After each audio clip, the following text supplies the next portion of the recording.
जैसे ही हम बैठे हैं वहाँ पे पुलिस वालों को तो नहीं पता ये कौन सी पीड़िता है। वो आ गए और पूछने लगे कि यहाँ क्यों बैठे हो, चलो चलो खड़े हो। बहुत बदतमीज़ी से, और उन्होंने पी भी रखी थी। पहले तो मेल कांस्टेबल्स आए या पुलिस वाले आए, तो हमने बोला नहीं जाएंगे, इनके साथ ऐसा ऐसा हुआ है और ये बैठे हैं। तो उन्होंने बहुत बदतमीज़ी की। जानने के बावजूद जब केस पूरा बताया, उन्हें पता था फिर बाद में कि उन्नाव केस है, उसके बावजूद मैंने बताया इनको हाथ मत लगाना, इनके हाथ पैर में चोटें बहुत हैं, इनको पूरा शरीर इनका टूटा हुआ है, इनको कुछ मत करना। तब भी उन्होंने उसको ड्रैग किया मेरे बोलने के बावजूद। माँ उसकी फेंट हो गई, बीपी उनका लो हो गया। पानी पिला रहे थे तो यहाँ से आप सुनेंगे वीडियोस में पुलिस वाले बोल रहे हैं ड्रामा बंद करो। जैसे ही वो हाई कोर्ट में हुआ आदेश, मैं आसपास ही थी और ये इतना रोई, फ़ोन करके इतना रोई, ये बस रो ही जा रही थी। तो मुझे समझ नहीं आया हुआ क्या है। हमें किसी पॉलिटिकल पार्टी का सहयोग ऐसा नहीं चाहिए कि हमें पॉलिटिकल होना है, पर हमें सभी पार्टियों का, सभी सांसदों का, सभी लोगों का सहयोग चाहिए था। तो ये बेटी कब से गुहार लगा रही थी कि मुझे सबसे मिलना है। तो इतने में राहुल गांधी के यहाँ से फ़ोन आया और वो बोले कि मुझे मिलना है, आप कहाँ हैं। तो इन्होंने बोला कि हम यहाँ पर हैं। तो इन्होंने बोला मैं ही आती हूँ आपसे मिलने, क्योंकि मुझे सोनिया जी से भी मिलना है। ये रक्षक ही भक्षक बन रहे हैं। तो ये वो पावर में बैठे हुए लोग हैं। आप सोचिए ये एमएलए हैं, फिर इनके एमपीज़ हैं। आप देखिए ना, कितने खुद ही क्रिमिनल्स हैं। तो जब तक सफाई यहाँ से नहीं होगी तो हम नीचे कितना भी कचरा साफ करते रहिए, आप कितने भी रेपिस्ट को हटा देंगे, वो कहेंगे अरे मेरा तो नेता ऐसा है, अरे मेरा तो शासन में जो मंत्री है वही ऐसा है। तो आप कैसे करेंगे? आप नीतीश कुमार को समझा लेंगे, या वो एक यूपी का मिनिस्टर है जिसने इतनी बकवास की, उनको सपोर्ट किया। जब तक सत्ता में क्लीनिंग नहीं होगी ना, मुझे नहीं लगता हम कुछ कर पाएंगे। ये कैसा इंसाफ है जहां पर रेप पीड़िता को घसीटा जाता है और जो दोषी है उसको रिहा करने की तैयारी की जाती है। हम बात कर रहे हैं उन्नाव रेप केस की, और उस मामले में जो रेप पीड़िता थी वो आज इंसाफ के लिए एक बार फिर से गुहार लगा रही है। लेकिन उसके साथ महज एक महिला खड़ी नजर आई, वो थी योगिता भायना। मैम, बहुत बहुत स्वागत है लोकमत हिंदी पर आपका। एक बार फिर से उन्नाव रेप केस का मामला चर्चा में है, क्योंकि कुलदीप सिंह सेंगर जो कि पूर्व विधायक है भाजपा के, उनकी सजा को निलंबित किया गया।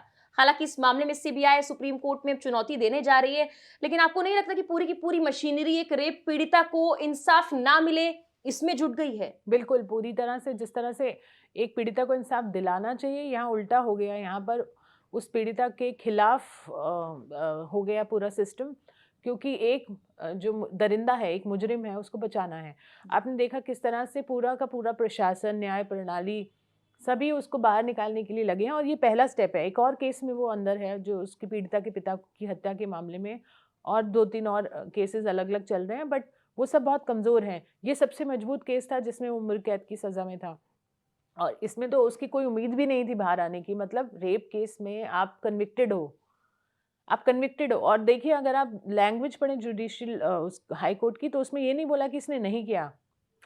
उन्होंने ये नहीं बोला जी। कि वो इनोसेंट है। उन्होंने ये बोला कि कुछ टेक्निकल दाँव-पेच खेल के कि हुआ है, पर वो पब्लिक सर्वेंट नहीं था। हुआ है, पर वो अ, मतलब एक हमारी पेंडेंसी बहुत है, वो माइनर थी, नहीं मेजर थी, माइनर नहीं थी। तो कितनी मतलब वाहियात बात है, आप किस तरह से एक रेपिस्ट को बरी कर सकते हैं। मतलब ये और भी बुरी चुभने वाली बात है। या तो लोअर कोर्ट उसको कन्विक्ट नहीं करता, या जी। बोलता कि उसने किया नहीं। लोअर कोर्ट ने कन्विक्ट किया, मतलब लोअर कोर्ट के जजेस जो हैं वो, मतलब आप उनको रिस्पेक्ट नहीं करते, उनकी जजमेंट को रिस्पेक्ट नहीं करते। मुझे लगता है आज की डेट में हाई कोर्ट और सुप्रीम कोर्ट को छोड़ दे तो आई थिंक जो ये सेशन कोर्ट जजेस हैं ना, आई थिंक उनको वो ज़्यादा अच्छा काम कर रहे हैं। मैम, जब ये केस सामने आया था, महीनों लगे थे इस मामले में सजा का ऐलान होने में या मामला सामने आने में भी, तब भी बहुत दबाव लगा था, चाहे एक्टिविस्ट का हो, चाहे मीडिया का हो, तब जाकर सजा का ऐलान किया गया। और एक बार फिर से आप लोगों को लग रहा है कि उस दबाव को दोबारा हमें सामने लाना पड़ेगा या अपनी आवाज उठानी पड़ेगी। लेकिन वहीं पर, क्योंकि आप इंडिया गेट पर अकेली महिला थी उस पीड़ित परिवार के साथ, आपको लग रहा है क्या दोबारा वो दबाव बनाया जाएगा, दोबारा से वो आवाज उठाई जाएगी उन्नाव रेप पीड़िता के लिए जो उस वक्त उठाई गई थी? क्या इंसाफ इस वक्त पॉसिबल हो पाएगा? देखिए, आवाज़ उठाने की बात है तो लोग बहुत अभी रैंडम हो चुके हैं आवाज़ उठाने के मामले में, और अभी ना आवाज़ उठा-उठा के थक भी गए हैं। मैं किसको बुलाऊँ? निर्भया के समय जब हमने सबको मोबिलाइज़ किया, फ़ोन किया, तो सब आए। वो पहला अपने आप में केस था जो हमें समझ में आया। वैसे ऐसा जी। नहीं था कि उससे पहले कोई केस नहीं हो रहा था। बट एक अवेकनिंग हुई थी, उसके बाद भी 2-4-10 केसेज़ में आपने आउटरीच देखी। और तब ये केस हुआ, वहाँ तक भी आउटरीच देखिए, अभी भी कहीं किसी इक्का-दुक्का केस में हाइलाइट हो जाता है तो लोग आ जाते हैं। वो सब मीडिया का भी इसमें कंट्रीब्यूशन है मोबिलाइज़ करने में, बट ठंड के दिन है, दिल्ली है, पॉल्यूशन है, कितने लोग निकल रहे हैं, नहीं निकल रहे हैं। हाँ, आउटरीच हैं, बट वो सड़क पे नहीं उतर रहे हैं। देखिए, अपने तरीके से लोग आवाज़ उठा रहे हैं, मैंने देखा सोशल मीडिया पे भी, पर सड़क पे उतरना अपने आप में एक बड़ी बात है। बट हम किस-किस केस के लिए उतरें, किस-किस बेटी के लिए न्याय माँगे? आप खुद बताइए, हर हर दूसरी बेटी के साथ अन्याय हो रहा है, रेप पीड़िता के साथ अन्याय हो रहा है। कन्विक्शन रेट 27% से भी कम है। इसका मतलब ये जो है 74% के आसपास जो रेपिस्ट हैं, वो बाहर हैं। करने के बाद जी। कन्विक्टेड क्रिमिनल्स, मतलब कन्विक्शन तो हो ही नहीं पाता, मतलब किया है बट कन्विक्शन नहीं हुआ। वो रेपिस्ट तो हैं ही और वो पीड़िता भी है। अब बताओ उस पीड़िता का मनोबल क्या होगा? ऐसे में कौन-सी महिला है जो बाहर आके अपनी केस के लिए लड़ना चाहेगी या अपनी लड़ाई को ऐसा आगे तक ले जाना चाहेगी जैसे ये हमारी ब्रेव बेटी ले जा पा रही है? क्योंकि हर एक में इतनी हिम्मत नहीं होती है, इसमें बिल्कुल। बहुत हिम्मत है। क्योंकि मैंने इसको देखा है अस्पताल से लेकर अब तक इसकी जर्नी में हम साथ रहे हैं। मैं खुद इससे बहुत ज़्यादा मुझे हिम्मत मिलती है क्योंकि ऐसी हिम्मत हर एक में होती नहीं है। तो फिर इसलिए वो अपना जस्टिस भी नहीं ले पाते हैं। ये लड़ाई लड़ रही हैं तो उम्मीद है। इतनी लड़ाई लड़ने के बाद भी उम्मीद है। मरने वाली हालत से बाहर निकल के ये महिला आई है। ऑलमोस्ट डेड डिक्लेयर्ड थी हॉस्पिटल में। बिल्कुल, तो आप देखिए वहाँ से यहाँ तक की जर्नी और उसके बाद भी जद्दोजहद है। बिल्कुल। कितना मैम, बुरा हाल है। बहुत भावुक पल था। मैंने आपका वो वीडियो देखा जब इंडिया गेट पर आप लोग थे मौजूद और रेप पीड़िता की माँ को घसीटा जा रहा था, उससे एक तरह से बदसलूकी की जा रही थी और आप उसके आँसू पोंछ रही थी। आप बार-बार कोशिश कर रही थी कि बेटा रो मत, बेटा रो मत। वो भावुक पल और उस हालात की जो स्थिति जो थी, आप अगर उसे बयाँ करना चाहें तो? मैं कैसे ही बताऊँ तुम्हें, जैसे ही वो हाई कोर्ट में हुआ आदेश, मैं आस-पास ही थी और ये इतना रोई फ़ोन करके, इतना रोई, ये बस रो ही जा रही थी, तो मुझे समझ नहीं आया हुआ क्या है? तो फिर जब उस थोड़ा-सा उस बोलने लायक हुई तो उसने बताया कि ऐसे-ऐसे बरी हो गया, तो अपने कानों पे यकीन ही नहीं हुआ। वो क्या मतलब 10 मिनट तक तो मैं ही सदमे में, मैं ही कुछ बोल नहीं पाई। वो बोल रही है सामने से, पर मैं नहीं बोल पा रही थी। मैं इतना निशब्द हो गई, मैं बिल्कुल ऐसा हो गया, मेरे को लगा कि मैं फ्रीज़ हो गई, कि ये सच में ही ऐसा हुआ है। तो उसके बाद दोनों ने हिम्मत जुटाई, फिर मैंने उनको पूछा तो ये घर की तरफ चल दी थी। जब मैंने इन्हें बोला, "आप रुको, आप घर मत जाओ", क्योंकि मुझे मालूम था वो बहुत इमोशनल है, उसको सपोर्ट चाहिए। तो फिर मैंने उसे बुलाया और फिर हमने कहा, "हम चलो वकील से मिलने चलते हैं।" तो हम वकील से मिलने गए। वहाँ से निकले तो हमें समझ नहीं आ रहा हम क्या करें। हमारी बस इंडिया गेट की तरफ जा रही थी, हमारे पास कुछ प्लेन पेपर्स तो थे ही, उस पे हमने स्केच से लिखा। हमने कहा चलो यहीं बैठ जाते हैं, तो वो उतर गई हमारे साथ और हम तीनों ही थे, कोई था नहीं, हमने कोई प्रोटेस्ट तो प्लान किया नहीं था कि हम पहले से ही लोगों को बताएँ कि आप आइए। क्योंकि ये दिमाग में आया कि और क्या करें? वो घर जाना ही नहीं चाह रही थी, वो इतनी टूटी हुई थी, तो हमने कहा चलिए इंडिया गेट पर हम थोड़ी देर बैठेंगे, अपना आउटरीच जो भी है अपनी मन की उसकी शांति होगी। तो हम जैसे ही बैठे हैं, मीडिया बंधु तो उसको पीछे थे ही कि भई बाइट चाहिए या वो जो भी हुआ उसके लिए उसका रिएक्शन चाहिए था। 2-4 मीडिया भी थे। अब रही बात, जैसे ही हम बैठे हैं वहाँ पे पुलिस वालों को तो नहीं पता ये कौन-सी पीड़िता है। वो आ गए और पूछने लगे कि यहाँ क्यों बैठे हो? चलो, चलो खड़े हो। जी। बहुत बदतमीज़ी से, और उन्होंने पी भी रखी थी। पहले तो मेल कांस्टेबल्स आए या पुलिस वाले आए, तो हमने बोला नहीं जाएँगे, इनके साथ ऐसा-ऐसा हुआ है और ये बैठे हैं। तो उन्होंने बहुत बदतमीज़ी की। जानने के बावजूद जब केस पूरा बताया, उन्हें पता था फिर बाद में कि उन्नाव केस है, उसके बावजूद मैंने बताया इनको हाथ मत लगाना, इनके हाथ-पैर में चोटें बहुत हैं, इनको पूरा शरीर इनका टूटा हुआ है, इनको कुछ मत करना, तब भी उन्होंने उसको ड्रैग किया। मेरे बोलने के बावजूद माँ उसकी फेंट हो गई, बीपी उनका लो हो गया, पानी पिला रहे थे तो यहाँ से आप सुनेंगे वीडियोज़ में पुलिस वाले बोल रहे हैं ड्रामा बंद करो। आपके घर में ऐसा होगा, आप क्या ड्रामा करोगे? आप उनको क्या शौक पड़ा है भरी ठंड में वहाँ पे ज़मीन पर हम लोग बैठे 1 घंटा, क्या हमें शौक लगा था कि हम इतनी भरी ठंड में हम इंडिया गेट पर बैठ जाएँगे जाकर? अगर वो बैठ के अपना आक्रोश निकाल रही हैं, तो आप उनको कम से कम उतना तो मौका, हक दे दो। वो बोल रहे हैं ये प्रोटेस्ट करना यहाँ पर अलाउड नहीं है, तो पीड़िता ने और हमने यही बोला कि इस देश में कहीं पे भी कोई भी बलात्कार कर सकता है, पर यहाँ पर अपनी बात रखने के लिए हम पीसफुल बैठे हैं, ये भी नहीं कि हम कोई स्लोगन्स कर रहे हैं या चिल्ला रहे हैं। हम यहाँ बैठे हैं, तो क्या वो भी अलाउड नहीं है? तो उस बात से वो उत्तेजित हो गया और उसने हम सबको खींचना शुरू कर दिया। पीड़िता काफ़ी देर तक डटी रही और माँ तो क्योंकि बुज़ुर्ग है, वो उसको उठा के घसीट के लेके गए। मुझे धक्का देके लेके गए और इस बच्ची को तो उठा के लेके गए। एक-एक शब्द जहाँ एक बहुत ही ऐसी घटना जिसको बयां भी नहीं किया जा सकता और उसके बाद एक-एक शब्द उस पीड़िता के लिए जीने और मरने की वजह बन सकता है। वहाँ अगर पुलिस वाले ये कहते हैं कि ड्रामा किया जा रहा है, तो ये बहुत निंदनीय है।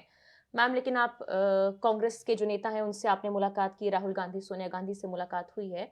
वहाँ क्या हुआ? क्या वहाँ से आपको लगा है कि कुछ आगे हमारे साथ लोग और बड़े आएँगे, बड़े नाम आएँगे, जिससे सरकार पर दबाव बनेगा, जुडिशरी पर दबाव बनेगा, या कुछ ऐसा होगा कि मामला पलट जाए और इंसाफ की जो उम्मीद है बरकरार रहेगी? बट किस-किस केस में हम ऐसा सोच सकते हैं, आप बताइए? यहाँ पर तो हमें सामने से राहुल गांधी ने बुलाया। मैं उन्हें कांग्रेस का नेता भी नहीं कहकर बोलूँगी, मैं बोलूँगी कि वो एक तरह से विपक्ष के नेता के तौर पर हम उनको मिलने गए।